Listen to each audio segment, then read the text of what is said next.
आजकल डायमंड्स उगाए जा रहे हैं। हाँ, मैं सही कह रही हूँ। आप सोच रहे होंगे ये क्रेजी हो गई है, पर नहीं।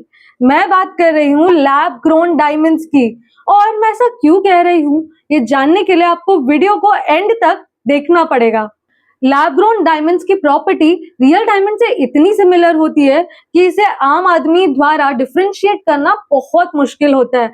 इसे सिंथेटिक डायमंड भी कहा जाता है, पर ये आर्टिफिशियल डायमंड नहीं होता। नेचुरल डायमंड को बनने में बिलियंस ऑफ इयर्स लग जाते हैं, पर ये लैब ग्रोन डायमंड्स कुछ हफ्तों में बन जाते हैं, डिपेंडिंग ऑन द कैरेट्स। पर ये लैब ग्रोन डायमंड बनता कैसे है?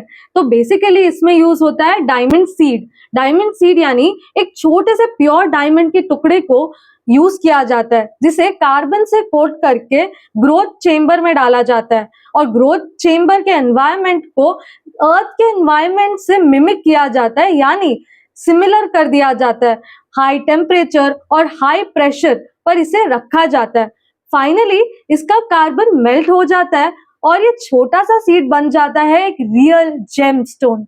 इसे HPHT मेथड कहते हैं, यानी हाई प्रेशर हाई टेम्परेचर। एक और मेथड है लैब ग्रोन डायमंड्स बनाने का, जिसे CVD कहा जाता है, यानी केमिकल वेपर डिपोजिशन।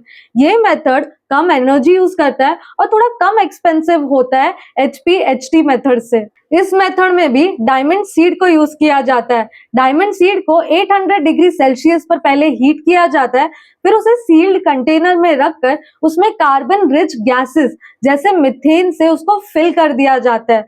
फिल करने के बाद माइक्रोवेव्स, लेजर जैसे टेक्निक्स यूज करके गैसेस को आयनाइज किया जाता है, जिससे प्लाज्मा क्रिएट होता है। और फिर ये आयनाइजेशन मेथड से कार्बन डायमंड सीड के साथ मर्ज हो जाता है और फिर लेयर बाय लेयर ग्रो होता है, और ऐसे बनता है लैब ग्रोन डायमंड। इसे अलग अलग कलर्स और डिजाइन्स में भी कस्टमाइज किया जा सकता है। But the real question is, ये लैब ग्रोन डायमंड्स जो अप्रोक्सीमेटली 1950s में इन्वेंट हुआ, इसकी एक्सेप्टेंस अभी तक लोगों में क्यों नहीं है? अगर मैं इंडिया की बात करूं तो इंडिया में जो चीज नेचर से मिल रही है, जैसे मेटल्स, डायमंड्स, उसे ही ओरिजिनल और ऑथेंटिक माना जाता है। लैब ग्रोन डायमंड्स को फेक माना जाता है, उसे वैल्यू नहीं दी जाती है, इसीलिए उसे आर्टिफिशियल डायमंड्स जैसे ट्रीट किया जाता है। ये मास प्रोड्यूस होता है, यानी ये रियल डायमंड से सस्ता बेचा जाता है, जिस वजह से थोड़े ट्रस्ट इश्यूज बिल्ड होते हैं। और साथ ही में जो चीज मास प्रोड्यूस होती है उसकी वैल्यू थोड़ी कम ही की जाती है।